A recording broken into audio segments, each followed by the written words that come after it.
اعوذ باللہ من الشیطان الرجیم، بسم اللہ الرحمن الرحیم۔ شروع کرتا ہوں اللہ کے نام سے جو بڑا مہربان اور نہایت رحم کرنے والا ہے۔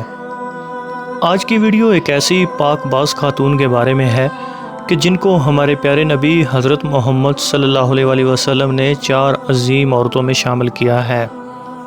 وہ 4 عظیم ہستیاں حضرت خدیجہ سلام اللہ علیہا، حضرت فاطمہ سلام اللہ علیہا، حضرت مریم سلام اللہ علیہا اور حضرت آسیہ سلام اللہ علیہا ہیں۔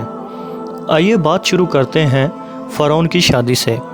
فرعون مصر نے ریحان بن ولید کی پوتی حضرت آسیہ کو شادی کا پیغام بھجوایا۔ یاد رہے ریحان بن ولید وہی بادشاہ تھا جو حضرت یوسف علیہ السلام کے دور میں تھا، اور وہ حضرت یوسف علیہ السلام پر ایمان بھی لایا، اور اس نے حضرت یوسف علیہ السلام کو عزیز مصر بھی بنا دیا۔ خیر، جب حضرت آسیہ کو فرعون نے شادی کا پیغام دیا تو یہ ان کے والد اور حضرت آسیہ کو بھی ناگوار گزرا، کیونکہ فرعون مصر پہلے دن سے ہی ظلم و ستم کے لیے مشہور تھا۔ لیکن فرعون نے اپنی بادشاہت کے زور پر آسیہ سے شادی کرنے کی کوشش کی اور دھمکی دی کہ اگر یہ شادی نہیں کرے گی تو آپ کے والدین کو قتل کر دیا جائے گا۔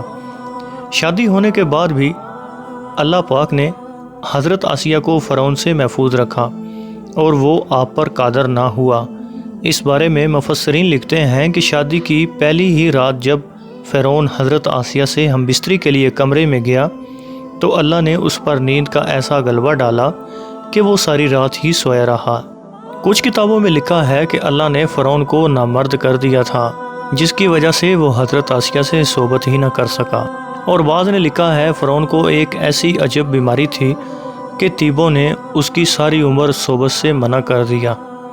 دیکھا جائے تو یہ بھی حضرت آسیہ کی ایک طرح سے کرامات بھی کہ اللہ نے انہیں کیسے فرعون کے ناپاک جسم سے محفوظ رکھا۔ بعض روایات میں فرعون کی ایک بیٹی کا بھی ذکر ملتا ہے۔ آپ کو یہ بتاتے چلیں کہ وہ لڑکی انہوں نے کسی سے لے کر پالی تھی۔ ایک رات فرعون نے خواب میں دیکھا کہ اس کا محل نابود ہو گیا ہے۔ خوف و وحشت سے اس کا پورا وجود لرزلانے لگا۔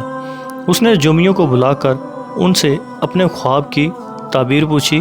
انہوں نے کہا کہ عنقریب بنی اسرائیل کا ایک بچہ تمہارے محل کو نابود کر دے گا۔ اسی لیے فرعون نے حکم دیا کہ بنی اسرائیل میں جس کے ہاں بھی لڑکا پیدا ہو اسے فوراً قتل کر دو، لیکن اگر لڑکی پیدا ہو تو اسے قتل نہ کرنا تاکہ ان کی نسل باقی رہے۔ جب حضرت موسیٰ علیہ السلام پیدا ہوئے تو ان کی والدہ نے فرعون کے سپاہیوں کے ڈر سے حضرت موسیٰ علیہ السلام کو ایک صندوق میں رکھ کر دریا میں ڈال دیا۔ دریا سے ایک نہر فرعون کے محل کے پاس سے بہتی تھی۔ یہ صندوق بہتا ہوا اس نہر میں چلا گیا۔ فرعون نے حکم دیا کہ اسے محل میں لا کر کھولا جائے۔ جب صندوق کھولا گیا تو اس سے ایک خوبصورت بچہ نکلا۔ قطبی زبان میں پانی کو منہ اور درخت کو سی کہتے ہیں۔ یہ صندوق پانی اور درختوں کے درمیان پایا گیا تھا۔ اس وجہ سے حضرت بی بی آسیہ رحمۃ اللہ تعالیٰ علیہا نے آپ کا نام موسیٰ رکھا۔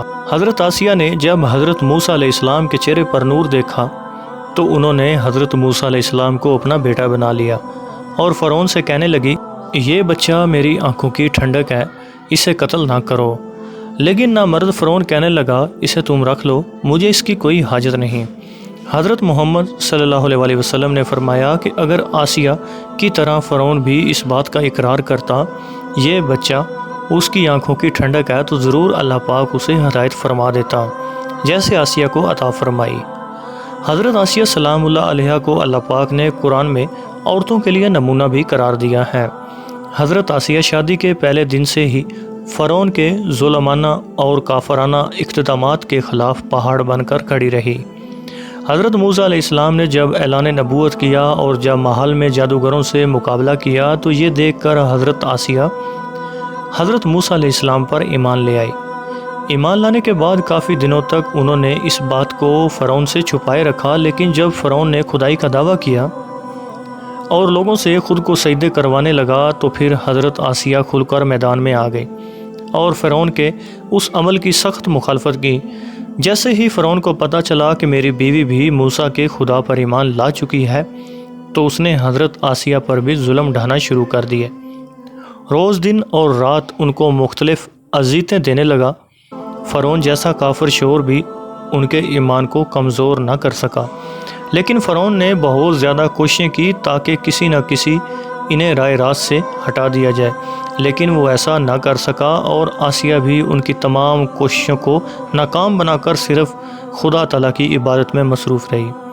حضرت موسیٰ علیہ السلام کے چاہنے والے فرعون کے سپاہیوں کے ہاتھوں ظلم و ستم کی بھینٹ چڑھتے رہے اور انہیں بے دردی کے ساتھ قتل کیا جا رہا تھا، یہاں تک کہ فرعون نے حضرت موسیٰ علیہ السلام پر ایمان لانے والے ایک شخص کو قرآن کریم نے مومن الفرعون کے نام سے یاد کیا ہے، بڑی ہی بے دردی سے قتل کر دیا، جس کے بعد آسیہ کے صبر کا پیمانہ جھلک اٹھا اور کھل مکھلا فرعون کی مخالفت کرنے لگی۔